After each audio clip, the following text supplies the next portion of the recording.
see you guys in the dark. I have been wanting to share this story here for some time now, but haven't gotten around to it. This took place about a year and a half ago now. For context, I'm male, and was 24 at the time. Apologies for it not being super neat and well written. I spent a few hours just writing all of this, and I'm calling it there. It was early November in 2024, and was one of the last days that the Cedar Point Amusement Park in Sandusky, Ohio, would be open for the season. I had spontaneously decided in the week leading up to the day that I wanted to go before they shut down for the winter. After all, I had a 24 gold pass I hadn't utilized to its full potential. Unfortunately, I could not find anyone to go with on such short notice. My wife, fiancée at the time, was having chronic stomach issues and couldn't handle the rides anymore. Any friends of mine I tried asking were busy that day. So I said, you know what, I'm 24 years old now, super introverted, familiar with the park, and just want to ride some ride. I'll just go by myself. Why not? I'll have fun anyway, just riding rides and not having to wait up on anyone or go with anyone else's flow. And so I send it. The day comes and I drive 3 hours from my home in Michigan to Sandusky, Ohio, as I have many times in the past. Cedar Point was nothing new to me. Little did I know I was in for quite the shit show. I was about to meet quite the creepy character there. I arrive later in the day around maybe 3 p.m. and go straight to the Millennium Force roller coaster and begin waiting in line. In front of me is a short, bald, clean-shaven guy about my age in a plain hoodie and jeans. Not conventionally attractive at all. Think dainty Discord mod.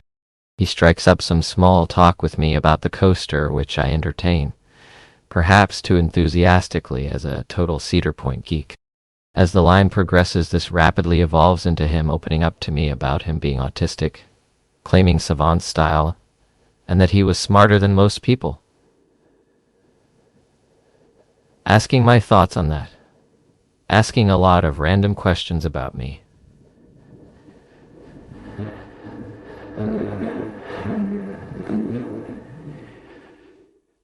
Now I go to college. At this point, there were really no red flags yet, in my mind. I was just trying to be very kind and friendly, as I got the impression that not a lot of people treated him as such. Though I did try to put my foot down when he suggested we continue to ride together throughout the day, and said that I really came there that day with the intention to enjoy my own company and agency. In hindsight, I should have said right then and there, I was meeting friends later. Disclaimer.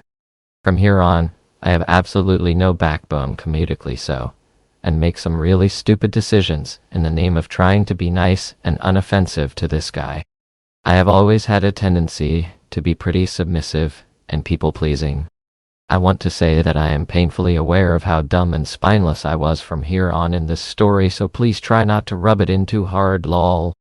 We get off the ride and he asks again, so you're sure you don't want to just stick together? I reiterate my previously mentioned sentiment. He goes on to ask things like, is it something I did? Is it because I'm autistic? People always do this to me. Should have been a red flag there, but instead I try and console him by saying stuff like, oh, of course not, man. It's nothing personal. You're great. I'm just extremely introverted, and just came here with my own plan in mind. He half accepts that answer and then asks almost desperately, how about just one more ride, and then you can go. And me with no backbone or awareness of how this is going to play out for the rest of the evening, and feeling bad for him, I say fine, we can do one more. So we make our way to another coaster, Maverick. While in line for Maverick for an hour, things were fine for the most part. He told me that he was gay, and talked about that for a bit. I was just like, oh, cool man, good on you for being open about it. Not something I would typically even be bothered to mention, except it's important later in the story. He asked me if I was gay, and I told him I'm engaged to a woman. He asks me my thoughts on people being gay, and of course I'm nice about it. I don't care. Also ended up on politics for a bit, and finding out that he was gay and a massive Trump supporter was perplexing to me. But anyways, we get through the line after about an hour. We get off Maverick and I prepare to go my own way, and surprise, he's asking me again if we could just stick together for one more ride and guilt-tripping me about how people always leave him, And like a spineless broken record, I'm consoling him again, saying it's not you, it's me, and then fine, we can do one more and that's it. So we make our way steal vengeance. In line for steal vengeance, he begins to go on about how there's this handsome guy in his life that is a friend of his who he has feelings for, and that he doesn't know if he should confess his feelings to him. He becomes quite adamant about getting my take on it, saying if you were in my shoes, what would you do? I ask him, well, is this friend also gay? To which he responds, I don't know. I think he might be straight, but I'm not entirely sure. I just tell him, well, you definitely want to figure that out, because if your friend is straight and you confess feelings, it's going to be awkward. And he was kind of bummed out for the rest of the line after that. It slowly dawned on me that I was the guy. 90% sure. Anyways, lol. We exit Steal Vengeance, and the sun is setting at this point. I try really hard to put my foot down, reiterating firmly that it's been great, but I really wanted to spend some time at the park by myself, and that it's nothing to do with him, that I'm just introverted, that I understand what he's going through, yada yada. And he's just not buying it. He's in guilt trip, override at this point, and I'm beginning to get very uncomfortable, yet somehow still also feeling bad for the guy. I'm just like, we can walk, and I'll think about it, just so I can stop the discomfort for a moment. We stop while heading back towards the front of the park because he needs to use the restroom and he's extremely hesitant to go in. He asks me multiple times, you're not gonna leave me if I go to the bathroom, are you? I've had people do that to me before. Of course, I'm like, no, dude, I would never do that. And I meant it. I couldn't conceive of ditching an autistic person at a bathroom in an amusement park. But I won't lie. The idea was tempting. But I told myself, I'm gonna leave him. I'm gonna have some decency and say it to his face, not ditch him at a bathroom. But honestly, in hindsight, maybe I just should have with this individual. He gets done, and we keep walking towards the front, and I think of a brilliantly stupid idea. I'm like, how about you give me your phone number? And if I'm here by myself next year, I will totally hit you up. He's kind of like, alright, yeah, I guess, and gives me his number. And of course, how did I not see it coming? He says, can you text it, so you're in my phone too? I am completely unable to think fast enough on my feet of an excuse as to why I couldn't do that for him, so I just cave and do it. Now he has my phone number. We keep walking, and he asks me, what's your last name, so I can put it in my contacts. And I politely but firmly decline, explaining that I don't know him well enough to give him my last name. He gets somewhat offended by that and is like, what would I do with that information? It's just for my phone contacts. Do you think I'm gonna stalk you or something? And I'm just like, no man, of course not. I'm just a cautious person. I don't give my full name to people I don't know. He proceeds to be kind of annoyed, but drops it. He then asks me shortly thereafter where I live. Wow. And just like earlier that day in line for Millennium, I give a rough area, only naming the city I live 30 minutes outside of. And he's like, no, like specifically what town do you live in? I go to in southern Michigan for work. Maybe we can meet up sometime?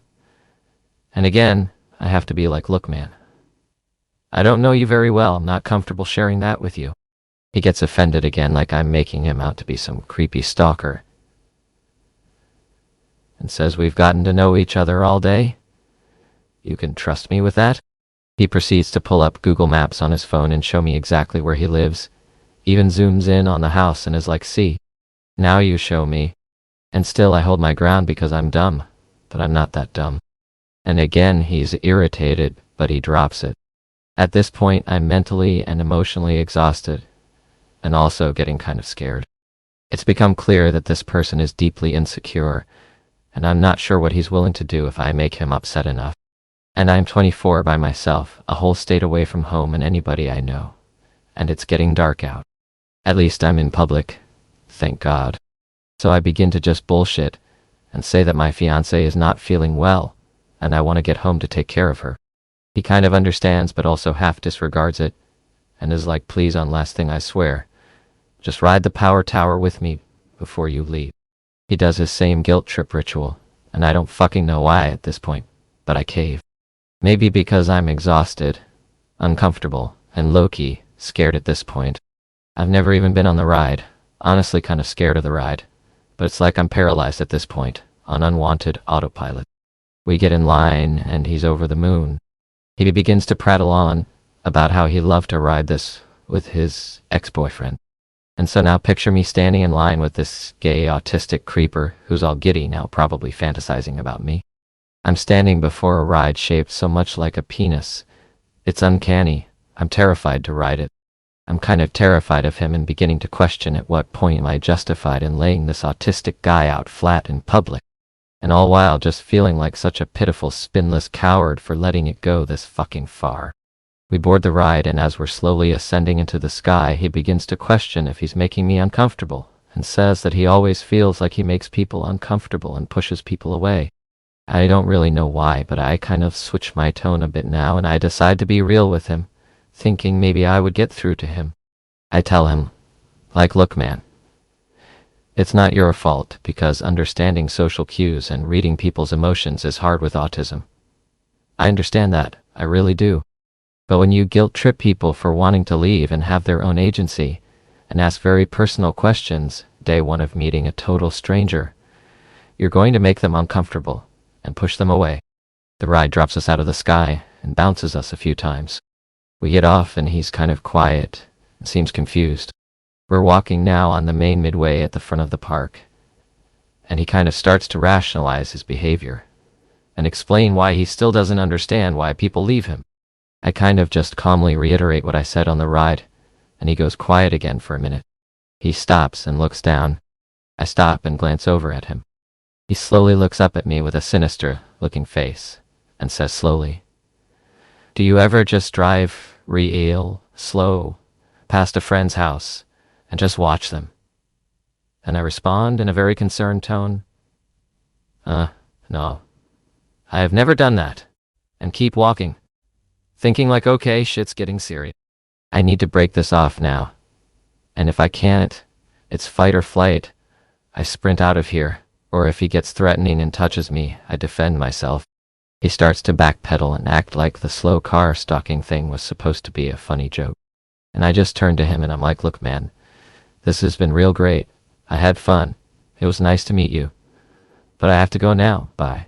And I begin to walk, keeping my stance sort of towards him in preparation for anything. Thankfully, he just sort of froze up and stood there, and I was able to get some distance and start making my way up front fast. I don't believe he followed me. But regardless, I walk so fast, looking back every 10 seconds or so, scanning for him, waiting for him to be hot on my trail. Finally get to my car, which was parked like 20 rows of cars out into the parking lot.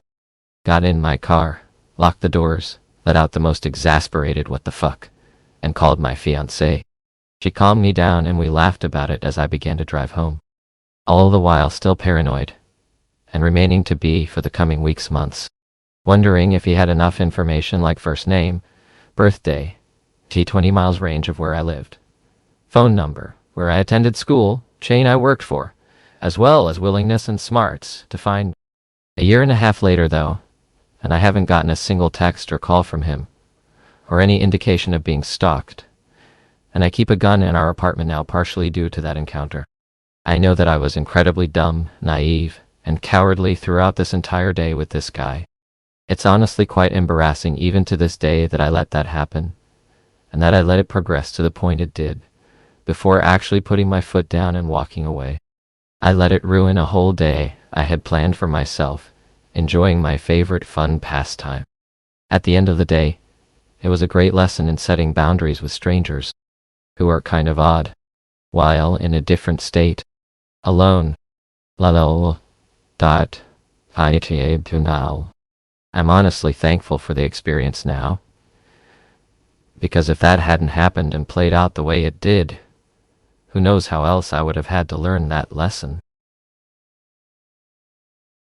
I, 22 female, moved in with my parents after breaking up with my extremely toxic boyfriend about 4 months ago, in mid-December. The way my parents' house is shaped is that the second floor is really the first floor, as the second floor is where the front door, kitchen, living room, and main bathroom is, as you have to take stairs up outside to get to said door. And there's no way to enter through the first floor unless you go through the side gate into the back, and through there, While the backyard is gated off, there's a guest houses that could be used as an actual house, so my parents. Well, it's currently middle-aged. Anyways, me and that family use the side gate the most. I use it because I get home late, and I don't want to disturb my parents. And the family uses it because it's the only way to the guest house. Duh. Anyways, my bedroom is in the back of the house on the bottom floor. My blinds are some sort of wood instead of the usual plastic, and the bottom blind is broken, so it only faces straight and won't move no matter what you do. If you were to stand outside, you could see directly into my room. I have yet to buy curtains because I keep procrastinating. My bed is right beside my window because that's how it was when I moved in, and I have yet to move it because, again, procrastination. Anyways, Wyatt, about late January, a week after I moved in, I felt this weird feeling like I was being watched from my window. My mom said that it's probably because of the family who live back there. I made myself believe that and went on with my life. Now it's around Valentine's Day. I ride a bike to and from work. I work at a sit-down restaurant, so we were extremely busy on V-Day for obvious reasons. But after my shift, I discover that one of my bike tires are flat, so instead of riding my flat bike home, I walk there instead. As I'm walking, I feel eyes on me, but I see absolutely no one, but I take out my taser to be safe. I arrive home and go through the side gate into the main house, unlocking the back door with my keys. When I turn on the lights, I could see my door is wide open. I always close my doors because I have a very greedy dog.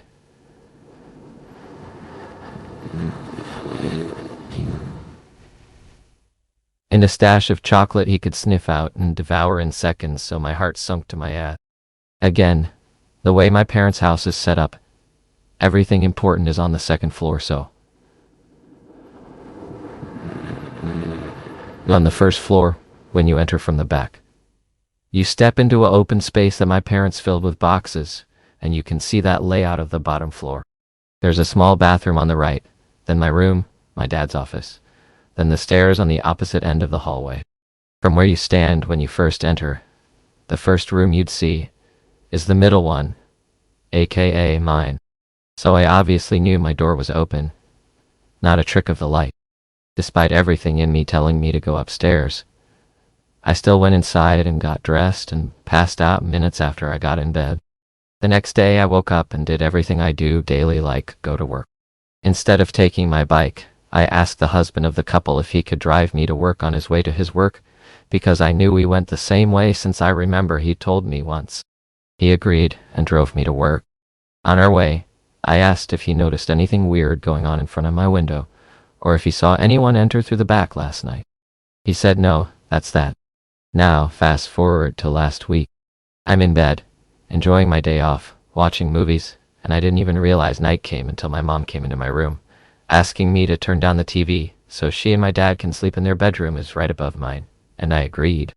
I probably was halfway through the movie I was watching when I heard light tapping at my window. I obviously looked and saw something run away from it really fast, like if you were to blink it'd be gone.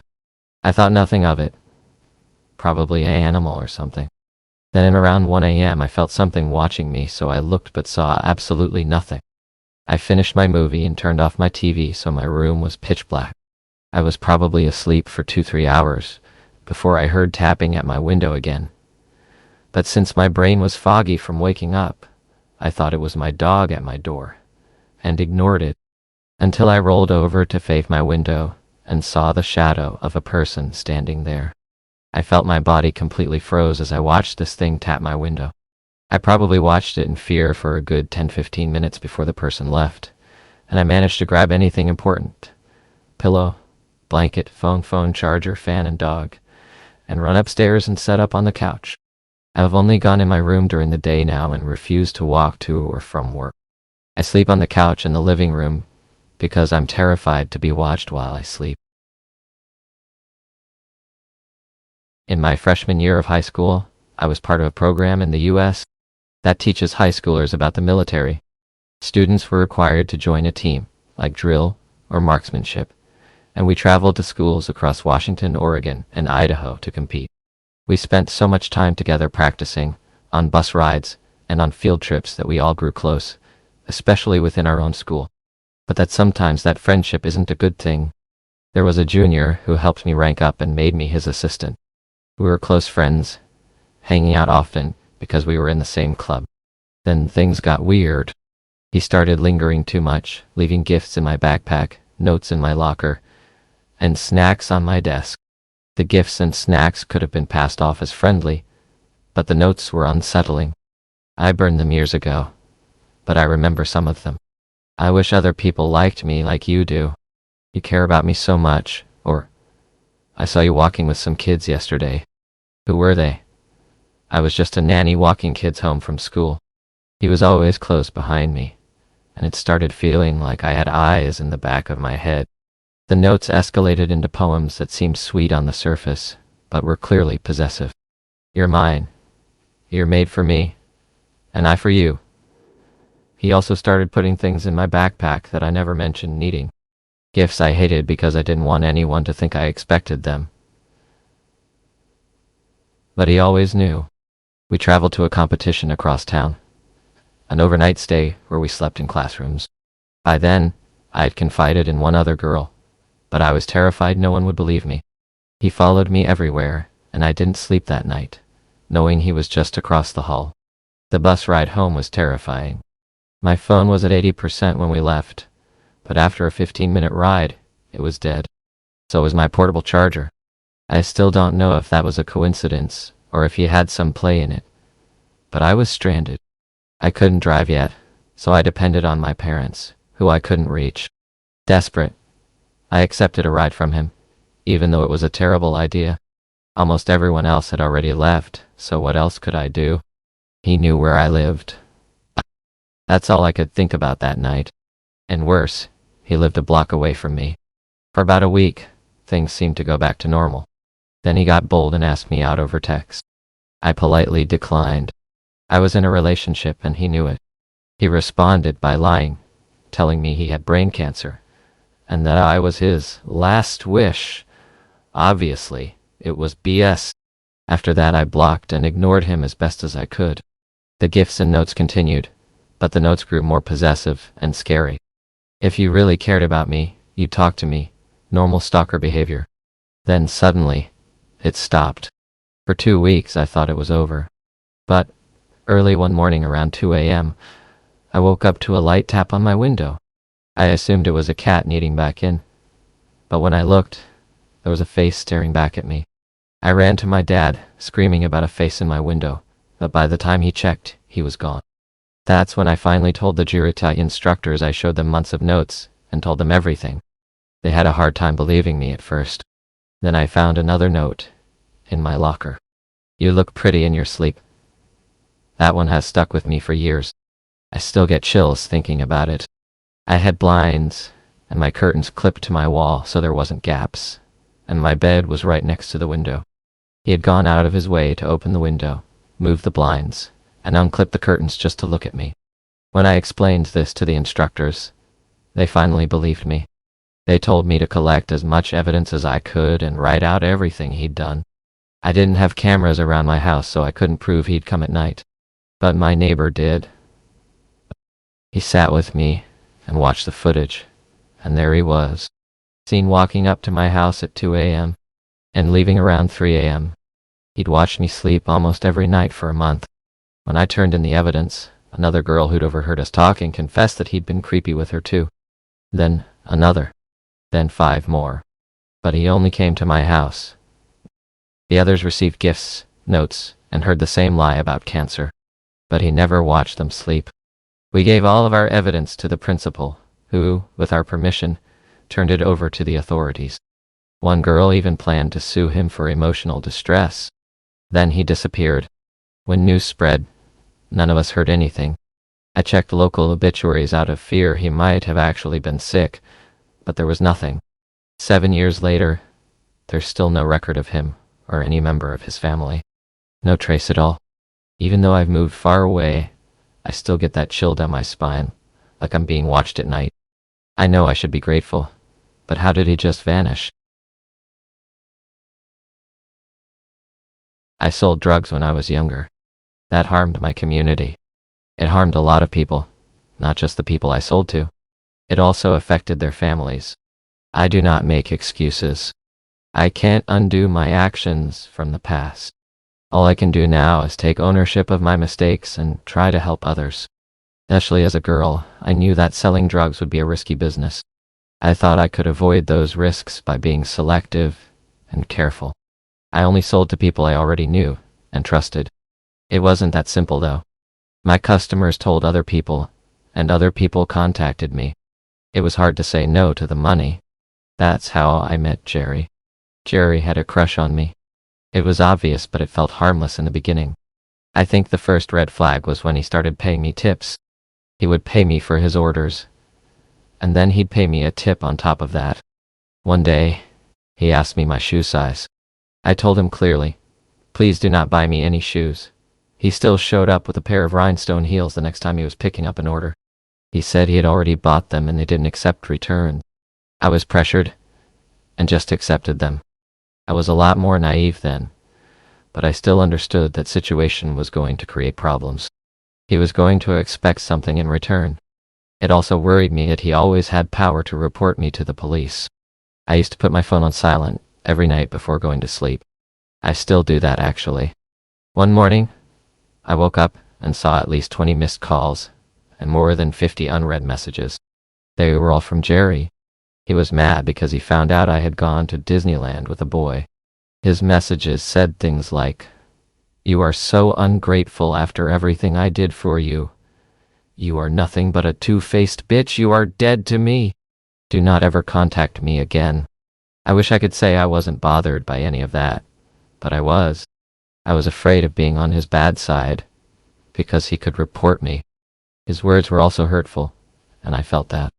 It was also concerning how he knew about me going to Disneyland with my boyfriend. We had kept that off social media. The whole relationship was a secret at the time, but that's a different story. The fact that Jerry blew up my phone was also really unsettling. He had said never to contact him again, so I thought that would be the end of it. I started seeing him everywhere. One day I was sitting at the public library studying. Of all the empty seats, Jerry came in and sat across from me. He pretended to read, but I could feel him observing me closely.